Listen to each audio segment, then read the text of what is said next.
Welcome. I think I'm live. My purpose today is to act like I know how to work the live broadcast system. So we're doing that. Today I'll be playing the role of JP Sears, which is an incredibly important role. And I appreciate you joining me. Our purpose today is to talk about you living your purpose. Is there anything more purposeful to talk about than living your purpose? That's a good question. So my main purpose about this purposeful topic of living on your purpose is to interact with you. So as you've probably seen in the posts and the invitations to join this event, I'm really interested in hearing your questions that you have about your life, your healing, your blocks you might feel you have going on, your self-sabotage, as well as just your questions about life in general, as well as your thoughts that you'd like some long red-headed weirdos reflection on. So I'll be really looking forward to those. You can just comment right here on the YouTube page. And if you are not signed in on Google or YouTube, then it might not be letting you comment. In that case, I want you to know I still love you. You still matter. You can go right to my Facebook page. Actually, not my personal page, but the business page, facebook.com/innerawakeningsonline.com, and you'll see a very recent post. You can just comment right under that. And I'll be watching it because I want to hear what you have to say. And I have a question for you to start with. Probably what matters most is your opinion about how my hair looks today. What's more purposeful than that? So 0 to 10, comment in how good does my hair look today?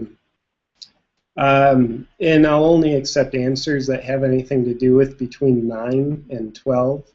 So you're free to think the way that I want you to think. Let me know. Yerba mate. 8 cups of yerba mate a day keeps the doctor away. It rhymes, so I kind of think it's true. I would write that down. If it rhymes, it's very likely true.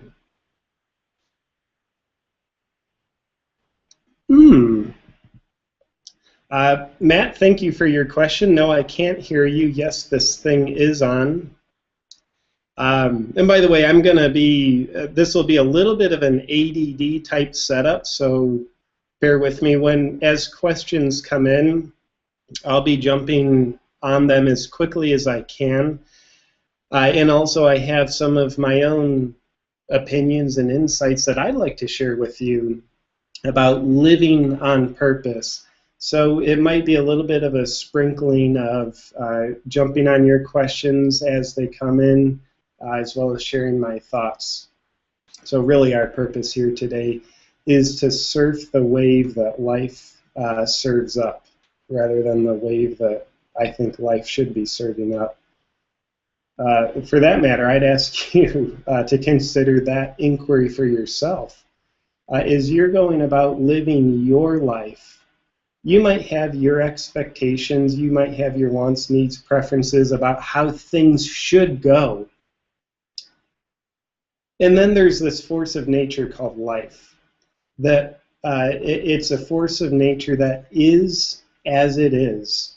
I don't know of a human being that's strong enough, powerful enough to control life, to get it to be something other than what it is. So my long-winded inquiry for you is, how often are you in a place where you're prepared to surf the wave that life is actually serving up, versus surfing the wave of expectation that you've constructed in your mind?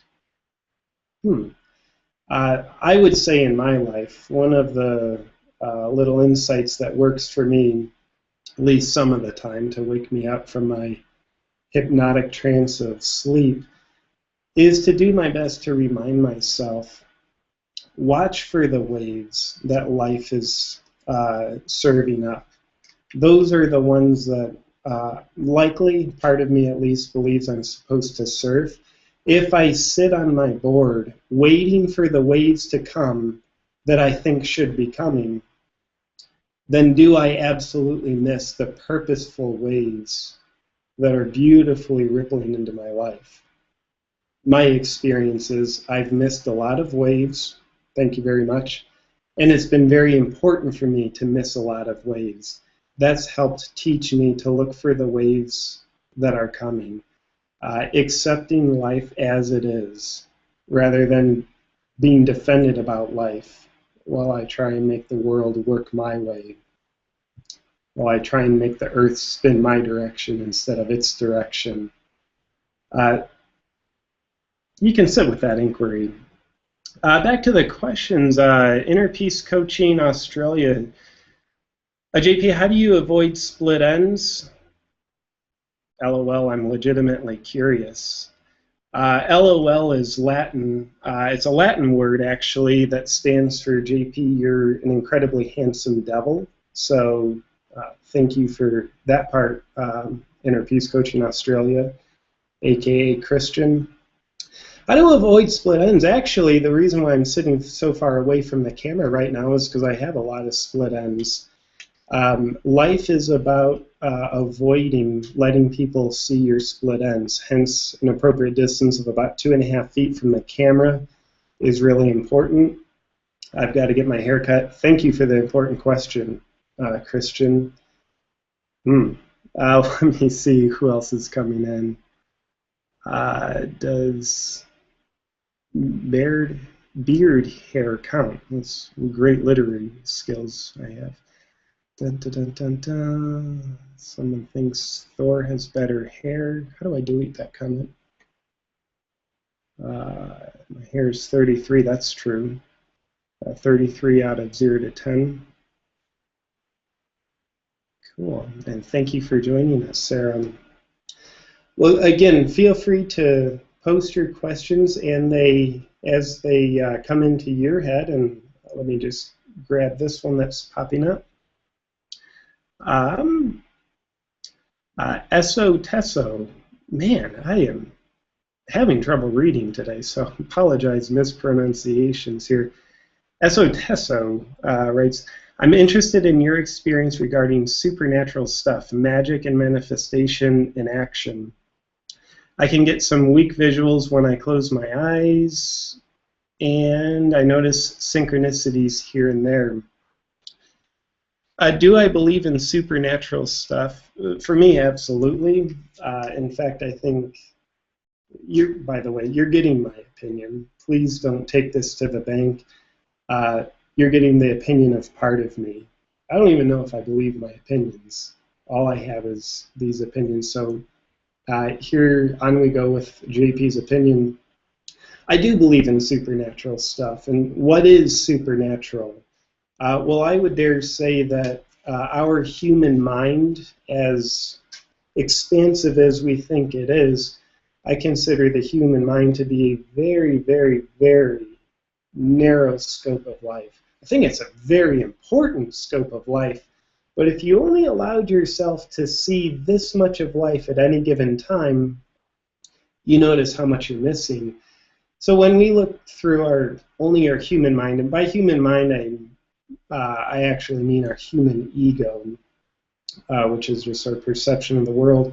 So when we look through our human ego, life looks pretty narrow, and I would dare say that what supernatural stuff actually is the other 364 degrees of life that happens that our human ego just cannot explain.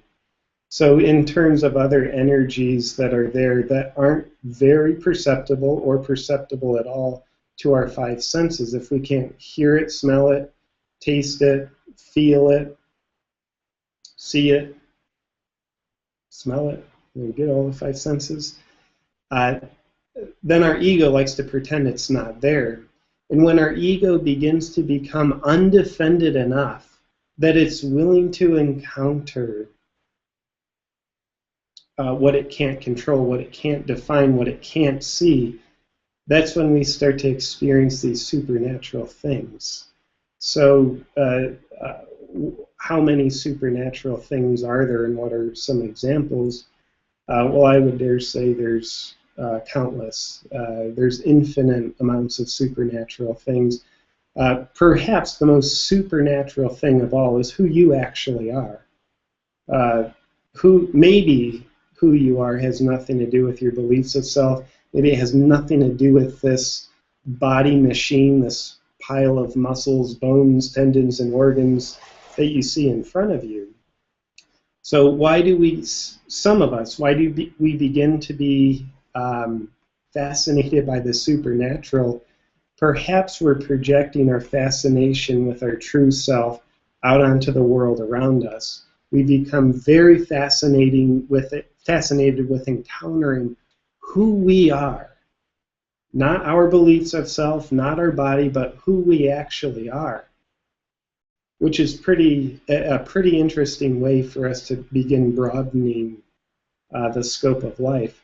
For some of us, that means we begin to see other energies. It might be the auric field, our etheric energy field.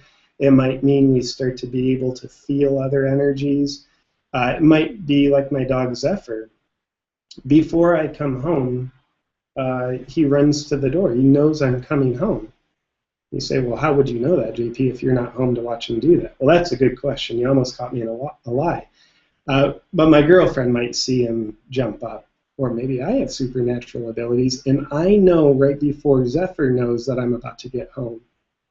I don't tell Zephyr that, so he can feel in control of this. Also, for me, before I jump on to some other questions here, aside from the supernatural phenomenon of who you are, that is an absolute mystery to your human ego, yet an absolute gift found within your heart. Aside from that supernatural phenomenon, one of the other phenomenons that I really value in my life is intuition.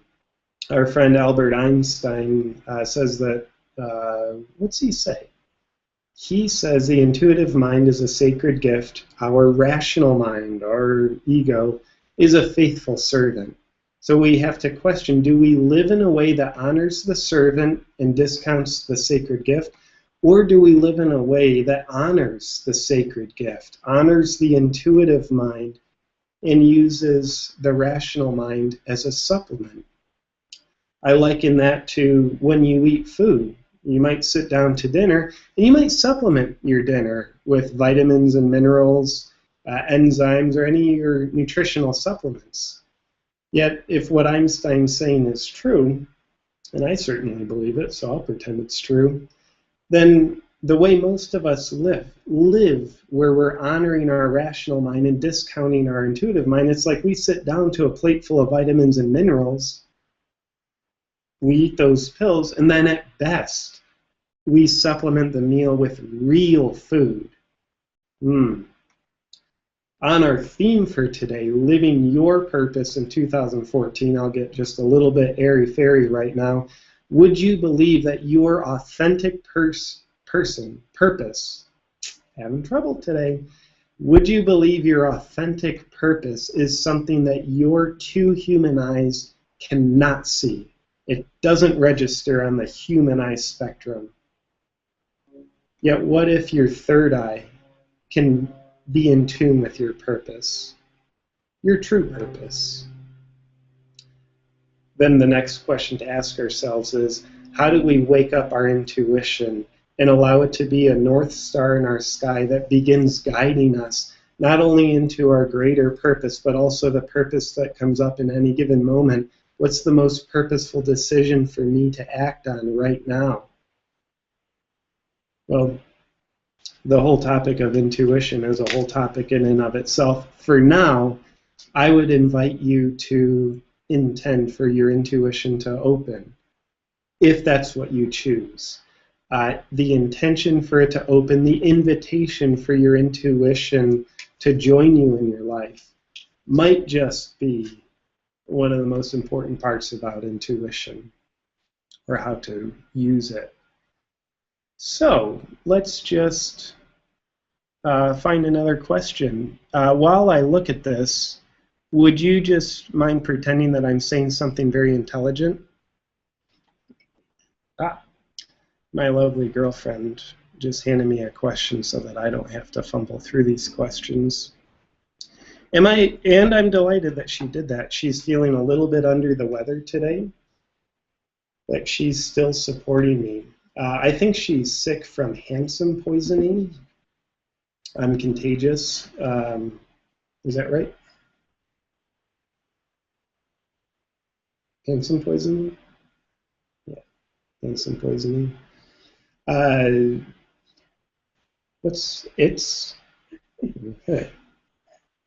I'm functioning at a second grade reading level today. It's a wonderful adventure. I love how I find clarity in your messages through paradoxes. Is this something you have always done in your work? I have a hard time reading her handwriting. Finding clarity through paradoxes. No, it's not something I've always done in my work. It's been a small part of my work probably for 10 years, but the last 2 years, especially the last year,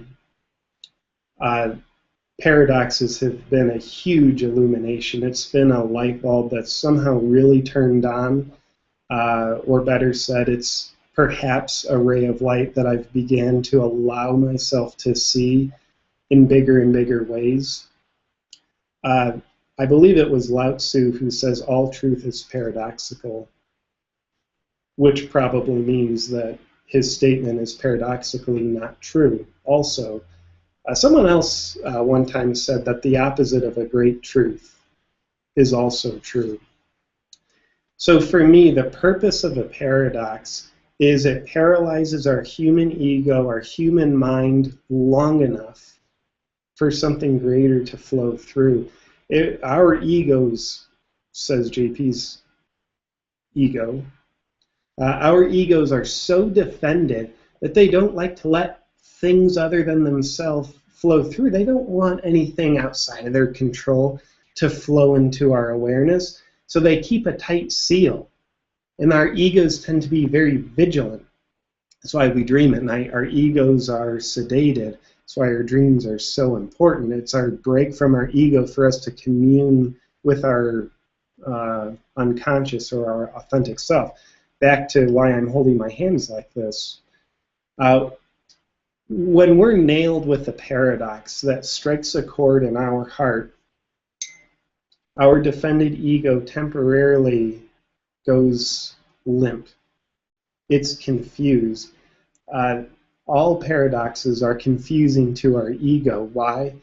My take on it is a paradox functions at a higher level of consciousness than the ego is capable of.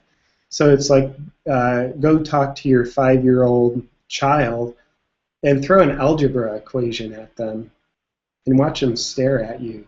They've become paralyzed through their confusion. So a paradox, you confuse the ego and something greater flows in.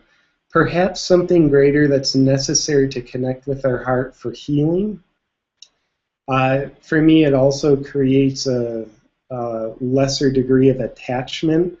So in other words, if I have my story, oh, here's what happened to me, it's my darn story.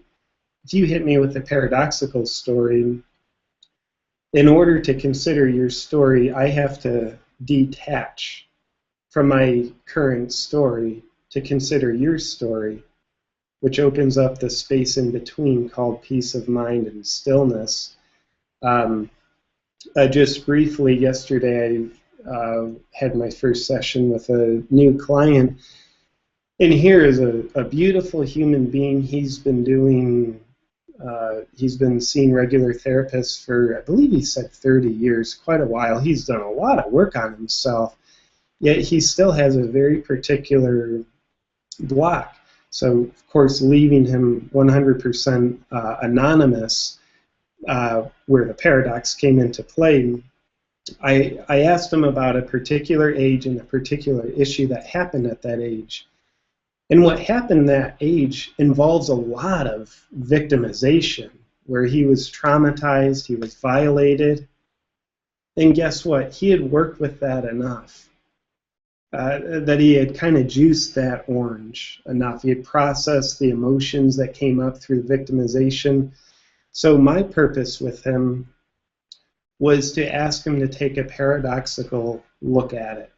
So in one of the most traumatic, victimizing events that he lived through, I asked him, how empowered did you feel through that?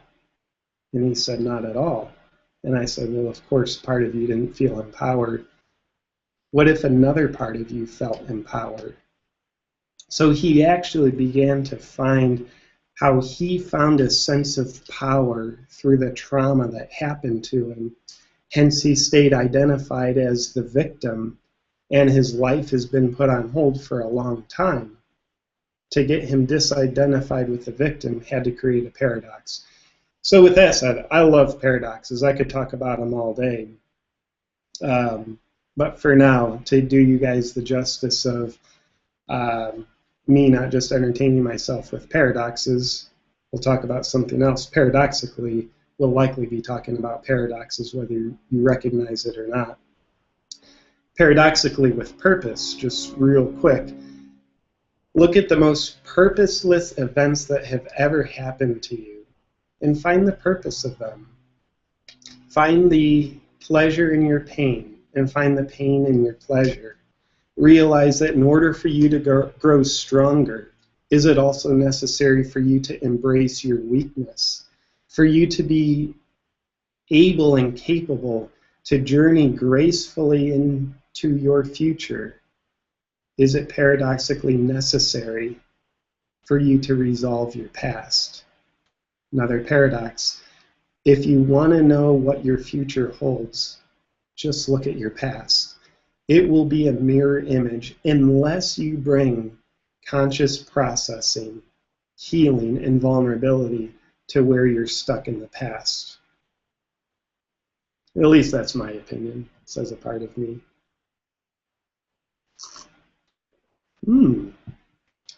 Miss Lynn, what is your purpose?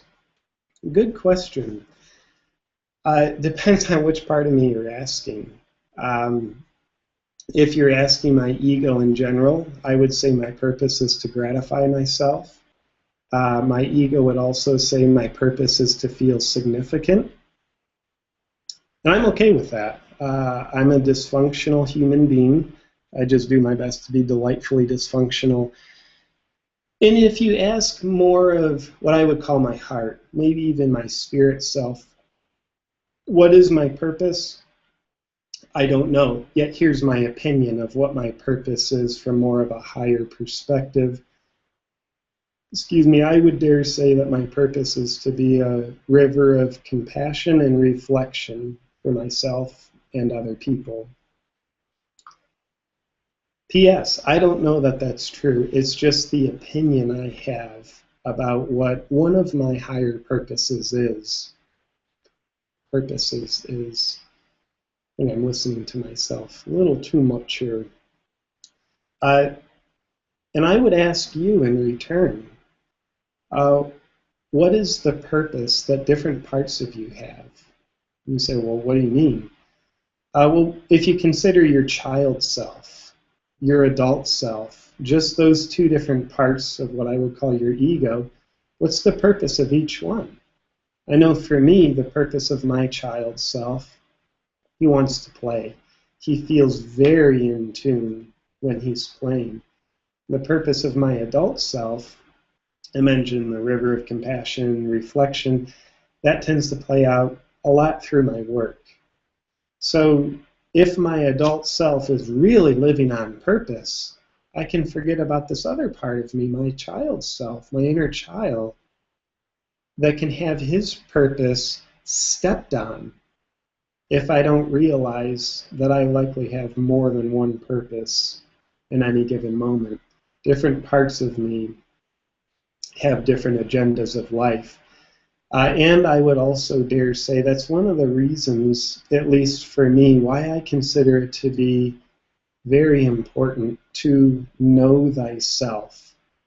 It's maybe more accurate to say know thyselves. If you consider that you have not only your human ego, but also your heart, your soul, as well as many different parts of your ego. Knowing thyself means knowing thyself as much through as much of the 360-degree sphere of you as possible.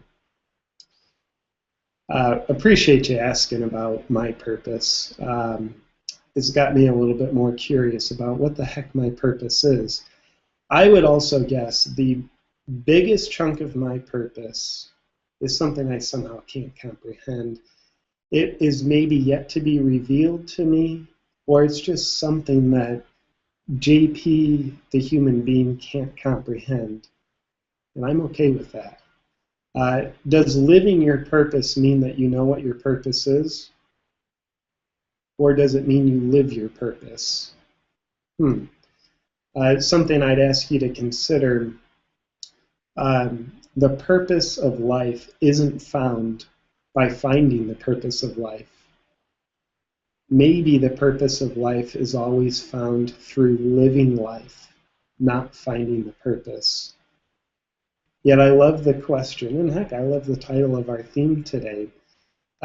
Is it necessary for us to get curious about our purpose, to ask a very big question, what is my purpose? And it's perhaps a question so big that we can't answer it. Yet maybe the real gem is found through the question, not the answer or the lack of answer. It's the curiosity that opens the heart of the child, the person, maybe even the spirit. Before we get to the next question, just a reminder for everybody, got a free giveaway. The giveaway will be for my first teleseminar out of my 2014 Inner Awakenings teleseminar series. So I have a different teleseminar on different themes of the mind, heart topics each month of 2014. The first month is pretty juicy. Empowerment through sexuality. Yeesh. I'll listen to that one with my mom just to feel weird and slightly creeped out, and also to watch how creeped out she feels. I'm looking forward to listening to that one with you, Mom. And I guess I'll have to talk during it too. Long story short, we're giving away a free ticket to that first teleseminar in 2014. All you have to do to be entered is post a comment here, either on the YouTube feed or on the Inner Awakenings Facebook page during this broadcast, a comment, question. And my beautiful, lovely girlfriend is doing her magic to enter everybody into a bowl with your name or username on it. So we'll be picking a lucky winner by the end of our broadcast. Back to the story at hand, as Snoop Dogg once said. XCon1122 asks, why are you so attached to your hair? That's a good question. First off, I need help. That part's obvious. Let me deflect from how much help I need. That is some tasty tea. Different parts of me are attached to my hair for different reasons. We won't spend any more than 3 hours on this question, by the way. My child self is attached to my hair because it becomes very playful with my hair. I like to make jokes about my hair. As you can tell, they may not be funny to you. I assure you with 100% certainty, I laugh my butt off inside myself anytime I make a joke about my hair. Another part of me is attached to my hair, I think for more of a shadow side reason. My hair symbolizes to me wisdom and connection. That is what it symbolizes to me, at least. So I think there's a part of me trying to convince another part of me that I'm wise and I'm somehow connected to life. So is that one of the contributing reasons why I grew my hair long and why I get so attached to it? Yeah, it's definitely one of them. Maybe a third part of me is perhaps attached to my hair because this part of me likes the aesthetics of it. Ooh, there's a fourth part of me coming up. You ready for this? This fourth part of me is also so needy that it likes to be the center of attention. And I have noticed that since I grew my hair long, I don't know, 3 years ago-ish, 4 years ago, the people notice me a lot more. I mean, I look incredibly unusual. And I like to say it's because of my hair instead of me being weird. So, you know, those to me are both the light side and shadow side reasons of why I have my hair long. And I would guess over time I'll probably become less attached to my hair. So if you break into my place with a pair of scissors to commit a felony called cutting my hair, I might be able to learn how to get over it. Who knows? Next question, Sarah Smile. How's that for a depressing last name? Sarah Smile. My husband is still looking for his purpose in life and has no idea what it is. His name is Lucas. Well, we just called Lucas out. Not totally sure what the question is yet. Just speaking a brief thought to it. Looking where we've always been looking will likely produce very similar results to what we've always gotten. So what I'd ask you to consider isn't so much a looking hunt that involves asking ourselves, what do I need to do to bring purpose in my life? It's not so much sitting down and praying and saying, dear God or Santa Claus or Jehovah, give me purpose. It's more perhaps prayerfully asking, please reveal to me the purpose that's already in my life. One of the greatest tricks I think we play on ourselves is that we believe there's times when we're not on purpose. How's that for a funny joke we play on ourselves? What if the only question is, am I aware of my purpose in any given moment, or am I asleep to it? To me, that question implies the possibility that it's impossible to not be on purpose. You might be making what you'd call huge mistakes. You might be doing what you think is wasting time. What if those quote-unquote mistakes are an incredibly necessary curse to teach you how to live life? Do we need to have the curse before we can have the blessing? Maybe. Do we need to be, metaphorically speaking, please mind you, born in sin so that we can then be baptized? Maybe. So in other words, the purpose of us feeling like we're not living on purpose is maybe to teach us how to look at our life more purposefully, experience how not to live life so that we can better find ways to live our lives. I appreciate the inquiry, Sarah. And there's a lot more. There's one other smidgen that kind of flies into my mind about those of us who say, yep, I don't have purpose. Or maybe if you buy into a little bit of what I'm saying, at least I'm not aware of my purpose. Here's my question. What would be the benefit of feeling as though you're not on purpose? It's something to ask yourself. This is a very big question, very challenging to answer. How do you feel when you're not connected to purpose? You might say, wow, I feel like I don't matter. I feel maybe useless even. And I know those may sound like some harsh terms, yet they may actually not be harsh enough. So then what I'd ask you to consider is, what have been your life experiences that you've lived through that taught you you don't matter, that made you feel useless? I'd ask you to take a look at those and be curious. What if part of you still stuck there?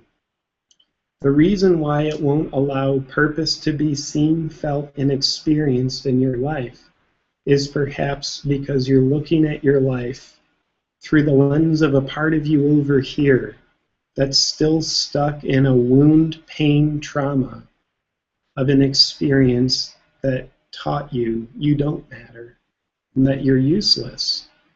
And if that's where we're stuck, and therefore in pain, and therefore it's dominating us, then feeling as though you're on purpose, it's just simply not possible. It violates the beliefs and feelings that this part of you has about yourself.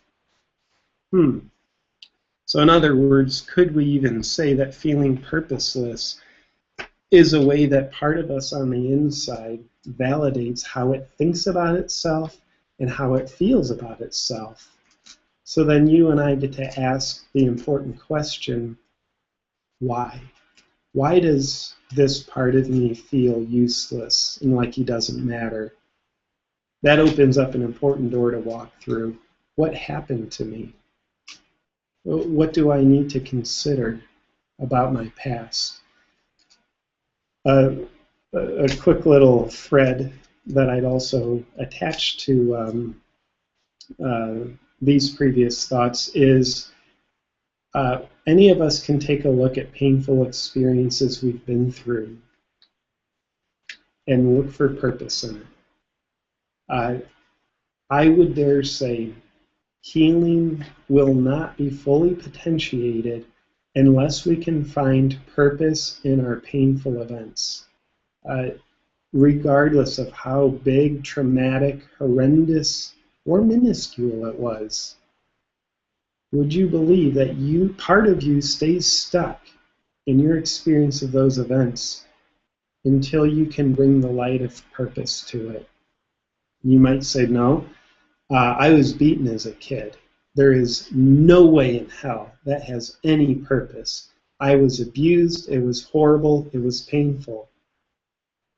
I would agree with all that. And what if you found out that purpose of why you were intended to live through those horrible experiences is to open your heart and tenderize your heart? Where if you were experiencing yourself to not be loved, to be treated like crap, to be belittled, to be violated, what if that taught you how not to live life? What if that taught you how not to treat other people and how not to treat yourself? So what if you found out that was the absolute necessary seed for the purpose of your life, to be living with an open heart, more capable of loving others, and accepting yourself? Now, typically, the closer we are to the trauma chronologically, I mean, if this happened to me 5 minutes ago, don't ask me to be finding purpose. I need to be reactive. I need to process my human emotions that come up in the moment. Yet in the right amount of time, my purpose is to have my heart of today go back and help the part of me that's still laying there with broken legs on the floor of yesterday. And there's more that can be said, but for now, we'll move on to a different question. All that said in other words, part of me is so needy. I need to keep talking about this. This will take 10 seconds or less. Summary to that question, look to see how what we judge to be purposeless in the past, how that's projected onto the present moment. once we help clear away that fog, purpose in the present moment perhaps is something we can't escape no matter how fast we run. Lotta, our lovely friend in Sweden, says, I left my job and I am sort of out in the wild now. I assure you I can read decently, just not my girlfriend's handwriting. It was really stressful in our relationship right now. I left my job and I'm sort of out in the wild now. Is there any hope for me? I hope to listen to my body. I had to listen to my body. Was that wise? It was a good question. Is there any hope for you? I'd ask you to listen to how you answer that question. I would guess part of you would say, no, there is no hope for me. I've quit my job. I've taken a risk, stepped out on a limb, and I fell off. Nothing's going to catch me. I made a mistake. I won't be secure in my life anymore. If you notice a similar critical voice in your mind, then my invitation for you is to say these words.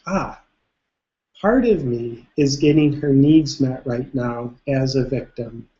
And my victim self needs to feel hopeless because paradoxically, feeling hopeless and powerless is what allows the victim to feel powerful.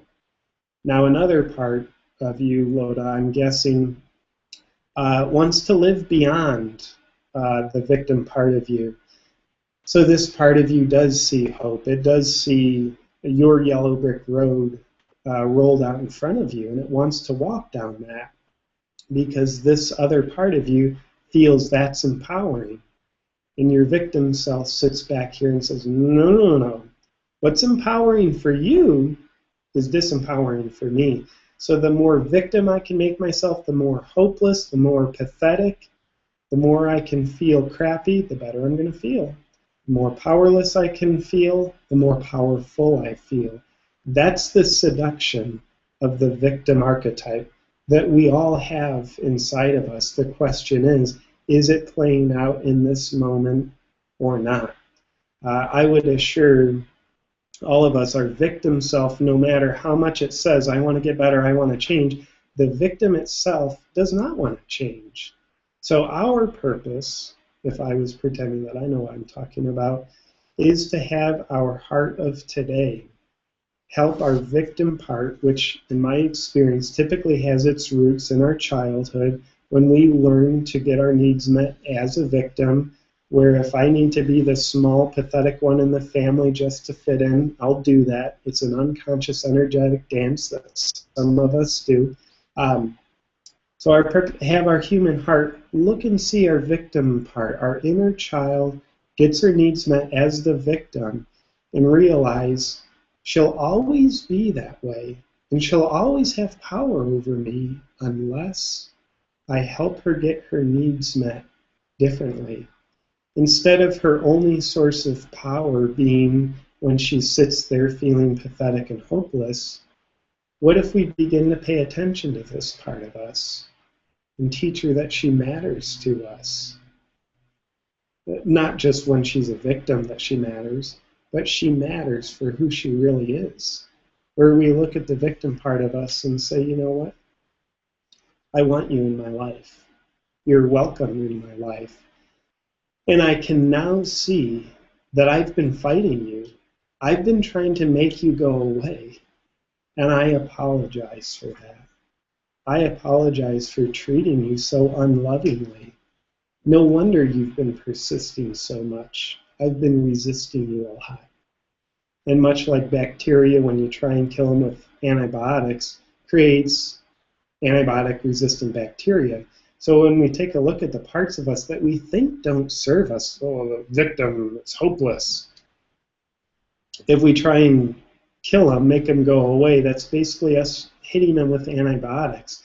It just makes the victim antibiotic resistant.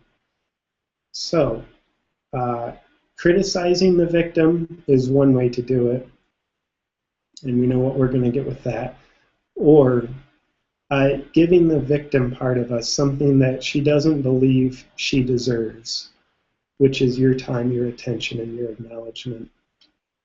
Appreciate your very large question, Loda. I realize we've spoken to just about 1 centimeter of its diameter. Thank you for it. What question should I not be able to read next? Susan Whelan, what valuable information can you share for us as listeners to be able to really and truly live our purpose in 2014? Well, in addition to some of the words I've already spoken about one of the other questions, I'd ask you to consider this incredibly unegoically gratifying possibility. You're living your purpose. It's there. All that's left is for you to realize it. Does peace of mind come through changing your life into the circumstances that your ego judges to be awesome? Or does peace of mind come through accepting yourself and your life as it is? The Zen folks suggest that nothing changes until, paradoxically, we accept everything as it is. Once we do that, change can actually happen. And we have to be careful about our seductive egos that get a hold of that little paradox and say, ooh, okay, I'll accept my life as it is so that it'll change. I would dare say that's not acceptance at all. It is absolutely rejection of self. So with that said, one other question I'd ask you to sit with on helping you find your purpose. I'll share some other things, acting like I know what I'm talking about here in just a few minutes. But one other inquiry I'd ask you to sit with is, ask yourself, what are your greatest gifts? Next question. How do your greatest gifts scare a part of you? If we can connect with how a part of us on the inside is terrified of your greatness and your illumination, then we can start to nurture the fear so that the fear doesn't block us. My dog Zephyr is telepathically communicating through me right now and wants to say, our purpose is never as big as we think. Our purpose is always bigger than we can think. So, asking life for a glimpse of our purpose. Typically, my experience, connection with our purpose comes through feeling sensation. It's not a logical phenomenon where we have our thoughts come through and validate that we're on purpose. Feeling is the universal human language. It's actually, I would dare say, more expansive than just the human race. So, talking about supernatural phenomenon, let's talk about the part of you that's supernatural. What if it is always talking to you, not through human language of words, but through the more important human language of feelings? And remember, when we're not feeling anything, feel that you're not feeling anything. The absence of feeling, once we notice it, is a feeling. When we're numb, notice that. That feeling teaches us something. I would dare say the more our awareness defogs and allows the acknowledgement of our purpose to shine through, the more sensitive we feel. The more defended to our purpose, the more numb we feel. Meg Sears, it's funny, my mom has the same name, writes in, can you share your Christmas wish list? Yes, Mom. I would like a I would like you to get me a ticket into the 2014 Inner Awakenings monthly teleseminar series. Thank you. And I invite everybody else to check that out too. There is a holiday special on that, by the way. And I believe in the description to this live broadcast, there's a direct link to the page on my website that has the cool holiday special available to you on that. It's the gift that doesn't stop giving. How's that for shameless self-promotion? I'd say pretty good. Actually, I'm going to get to our buddy Serge has, for me, a shatteringly deep question. Here's Serge's question. Knowing that there are many different parts to a person, that these parts can often be in conflict with one another, in your experience, is it common that we can have more than one purpose? Absolutely. This, to me, this question is the marker of peace of mind. It's the question that invites us to realize that we're a human being. We're always going to be in conflict within self. You say, that sounds kind of crazy. Why would we do that? Good question. My experience is it's human nature. Our inhalation is always in conflict with our exhalation. The contraction of our heart is always in conflict with the expansion of our heart. Is conflict necessary? To me, absolutely. Is conflict comfortable? For me, usually not. So, realizing that we likely have inner conflict amongst our inner parts. What does part of me want out of life? What does another part of me? My inner child wants to play all day. I mentioned that earlier. My adult self wants to work all day. And I've tried that. I've overworked myself tons. And I still do. It's good sport. And as this is becoming, as my adult self becomes dominant, and I'm living my purpose, I'm working all the time, helping a lot of people, my inner child's over here neglected. Neglecting a child from a literal perspective, it's a felony. I think. I don't know that. It should be a felony. But what if we do that to ourselves? So I've caught myself so many times neglecting my inner child's purpose. Why? Because I was delusional enough to think I just have one purpose. And I do feel incredibly purposeful with my work. And there is apparently much more to me in my life than just my work. Because what fuels me, what feeds my adult self with ultra nutrition is my work. And guess what? That's poison to my inner child. My inner child has a completely different nutrient requirement. So it's kind of like from a purposeful, nutritional, weirdo analogy perspective, my adult self is a carnivore. It's like a lion. It needs to eat just meat. And when it does that, it's in great health. But if I also feed that to my inner child, well, guess what? His inherent purposeful nutrition needs, let's say it's a vegetarian. If I feed all the meat to the giraffe, it'll kill the giraffe, and vice versa. So my job is to realize these are all parts of me, and they all need nutrition. My experience is the more we can connect with what are my different needs, the more we can set those parts of us up constellated with purpose.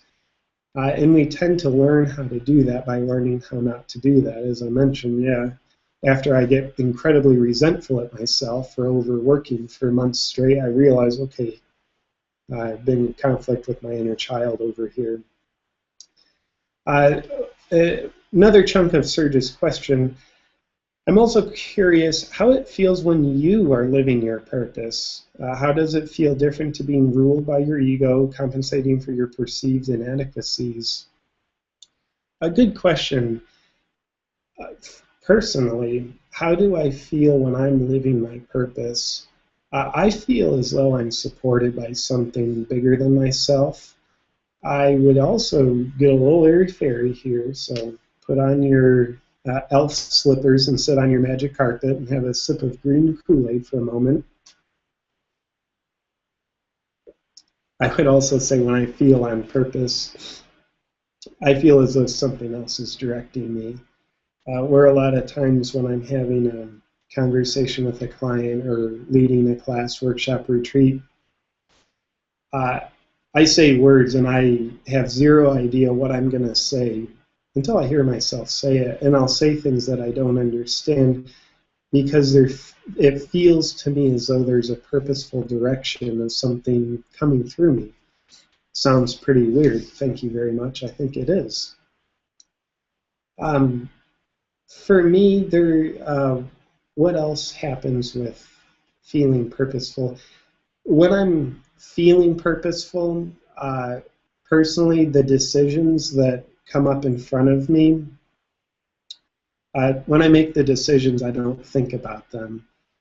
For me, the most purposeful decisions, my direction comes without thinking about it.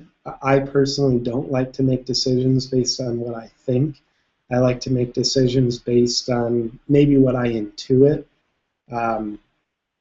So with that said, that's another huge question, Serge. Thank you for it very much. And I realize, yep, talked to about 1 square inch of an entire ocean. So we'll take just a couple more questions, and then we're going to be doing the drawing. We'll beat the drum for that.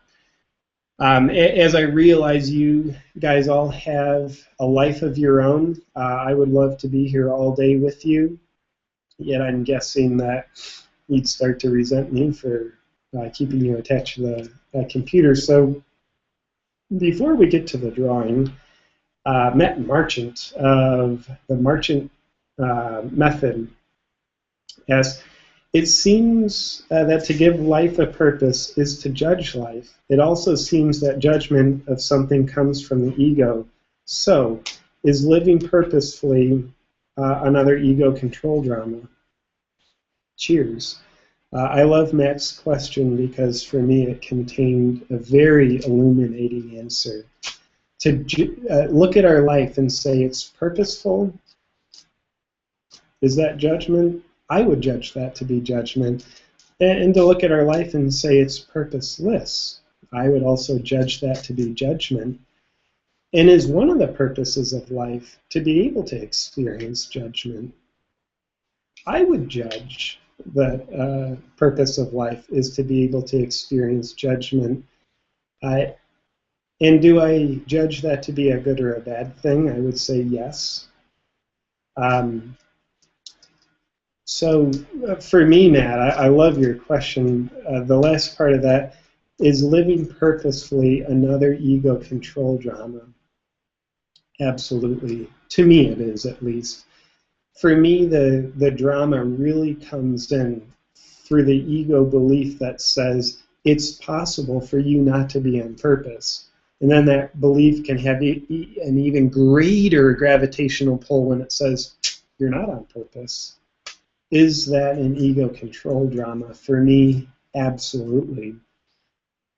So how to live beyond that trench of being swallowed up in the ego control drama, how do we do that?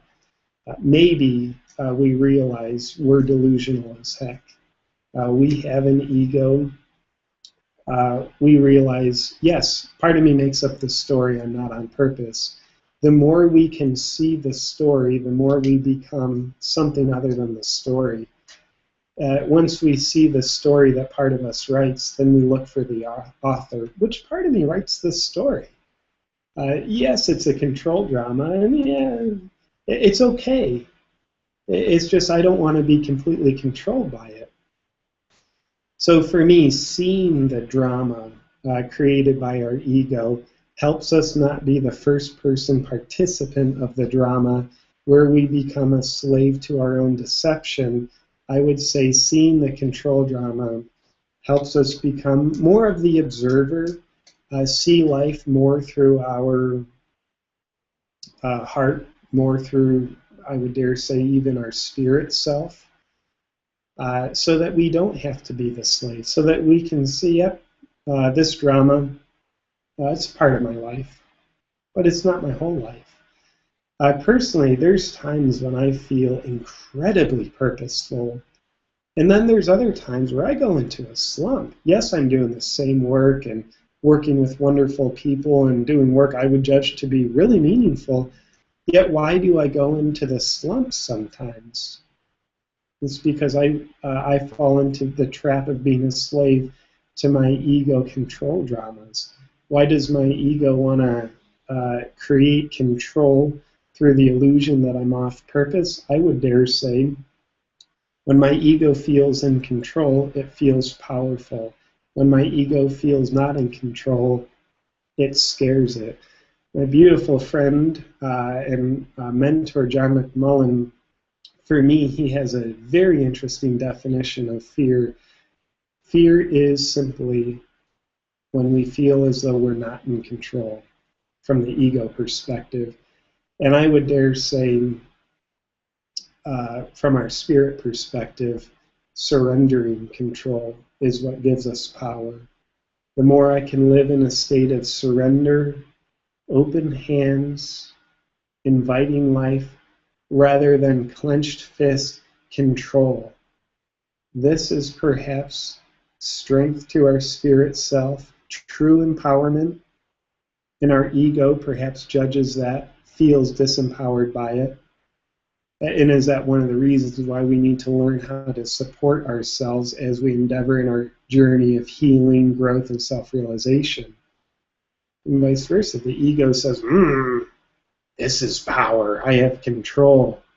And our spirit self says, maybe that's actually disempowerment, and you just simply judge it to be empowerment. If we look at what gratifies us most and fall into the trap of believing that what gratifies us most is our true power, then I would dare say we're decepted. Decepted? You know what I'm trying to say. But if we look at what gratifies us and we can say, this feels empowering, and my job is to not fall into the seduction that says just because it's gratifying, it doesn't necessarily mean it's truly empowering. Thank you, Matt, for the question. We ready for the drawing? So thank you, everyone, so far. Don't leave yet. For writing in your questions, comments. I know there's actually a fair few that we haven't been able to get to. My intention will be for us to do this again. I certainly look forward to getting to these questions and the future questions and upcoming endeavors. But now, I hope everybody is feeling slightly nervous, maybe even slightly terrified. As you've wrote in your questions, comments, that's entered you in this life-changing drawing for a free ticket into my Empowerment Through Sexuality teleseminar in January. So, we killed some trees for this. Actually, we don't like the earth. Actually, I lie. I really love the earth. Thank you. There we got it. And our winner, the Marchant method. So I believe that's Matt Marchant. Congratulations, Matt. If you want to comment in, I'm guessing this is probably the most important thing that's ever happened to you in your life.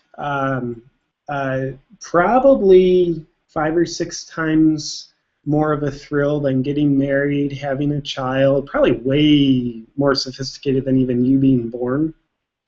But thank you for letting me amuse myself there, Matt. Congrats, Matt. I'm looking forward to seeing you for the teleseminar series. The rest of you, you can check out the link in the description below. Please do feel free to join me for the 2014 Inner Awakenings teleseminar series. A very invigorating topic every month of 2014. Significant holiday savings going on right now. Enough of the salesy stuff. Concluding here, I would like to invite you to consider just a few additional thoughts on finding your purpose.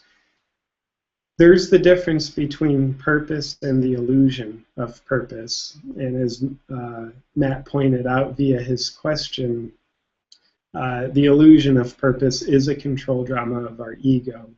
Yet because it is a control drama of the ego, I want to acknowledge it. What is the illusion of purpose versus true purpose? I would dare say true purpose always has at least two components. Component number one is it gratifies part of us. Why do I say, as I contradict what I mentioned a few minutes ago, I would dare say for us to journey with our eyes wide open about our true purpose, we have to find a way for part of our ego to find gratification in our purpose, or else perhaps our ego will just want no part of it. It'll figure out how to put the blocks on, how to deflect from the purpose, how to self-medicate so that it doesn't catch any of what it doesn't value. The other part of perhaps true purposes, a few other things are coming into mind. I mentioned there's two components. Let me just add a few more. Another component would be, in addition to the self-gratification, true purpose always takes us toward ourself, never away from ourself, if that makes sense. Some of us would be, get this, so selfish that we live under the illusion that we're being selfless.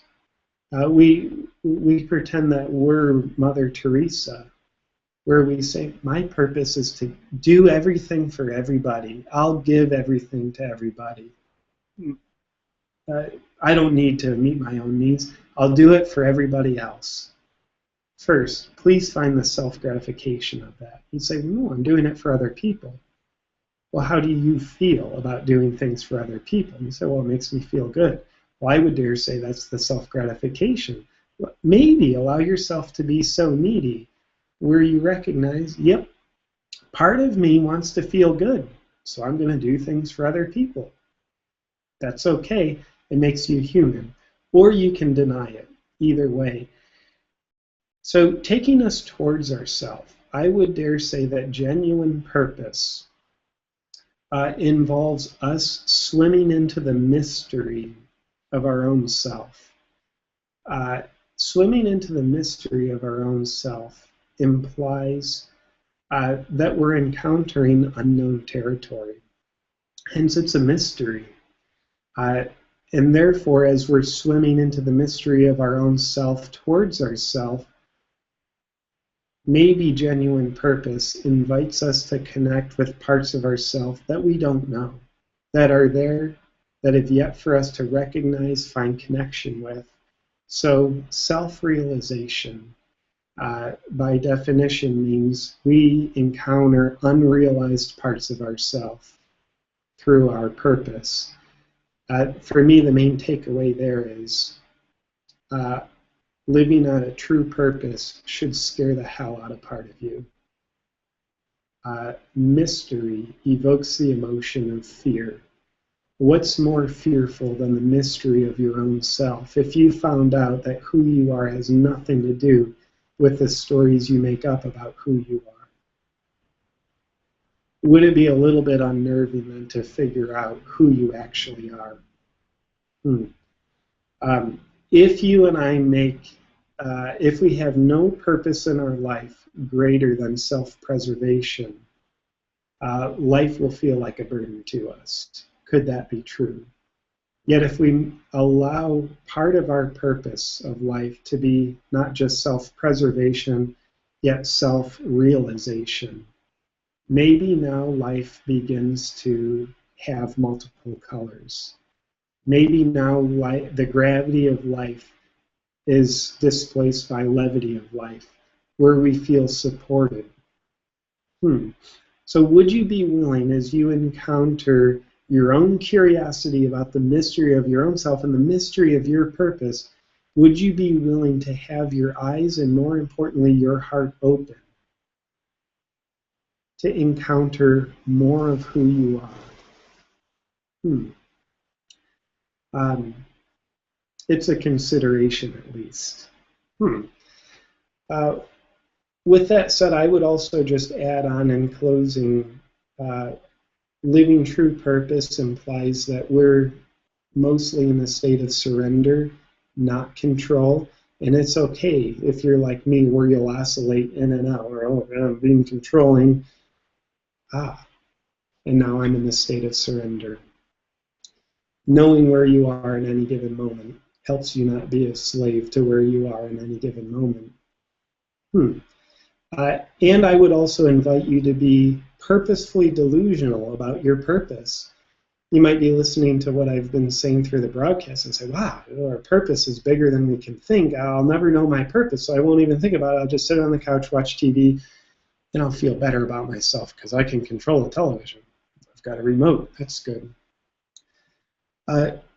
Please invite yourself to be delusional about your purpose. Part of you has an idea. My purpose is to go feed the hungry, or my purpose is to help other people. My purpose is to meditate. My purpose is whatever it is. Even though that's not your primary purpose, it's you actively participating in your life. I would say create a purpose, as delusional as it might be. Allow yourself to attach to it for a little while. Then divorce that idea of your purpose and latch onto something bigger, deeper, wider. So if somehow you could answer this question, what is the purpose of your life? Pay attention to what your answer is. My prayerful hope is that tomorrow, when you ask yourself that question, you have a bigger answer. Not necessarily more words, but more vertical dimension to your answer. There's something deeper there. And when you're answering that question in 10 years, I hope you're not stuck at your attachment to what part of you in this moment believes. That's the delusion, the belief. The part of you believes your purpose is. Perhaps our journey is to answer the question deeper and deeper and deeper each time we consider it. How deep can we go? Well, infinity is always deeper than we think it is.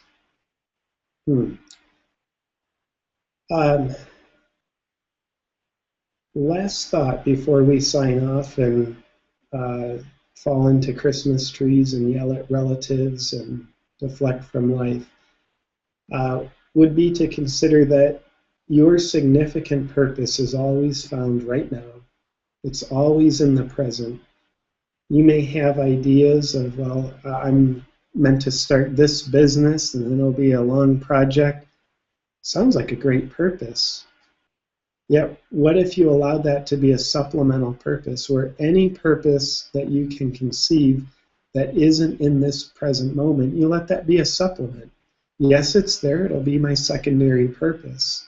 But what if what's happening right now is your primary purpose? What if the biggest purpose in my life right now is to be saying these words, talking to you, hearing the words that I hear, taking a sip of tea? My ego would say, nope, that's purposeless. It's a bunch of garbage. Notice how often our egos are actually comfortable in the present moment. They don't know how to value it. They don't know how to control it. Our egos love to control through the illusion of time. Using the shame of the past and fear of the future is the primary control mechanisms, and therefore ways they feel valued in life. That sounds very weird and paradoxical. That's a whole other topic. What if your primary purpose is always happening right now? If you're paying your bills, as mundane as it is, I'd ask you to consider allowing yourself to connect with that purpose, taking a sip of tea. Thank you very much for joining me. If you haven't yet, please do feel free to subscribe to my YouTube channel. I'll be looking forward to talking with you in future videos and however our paths may intersect. Thank you much.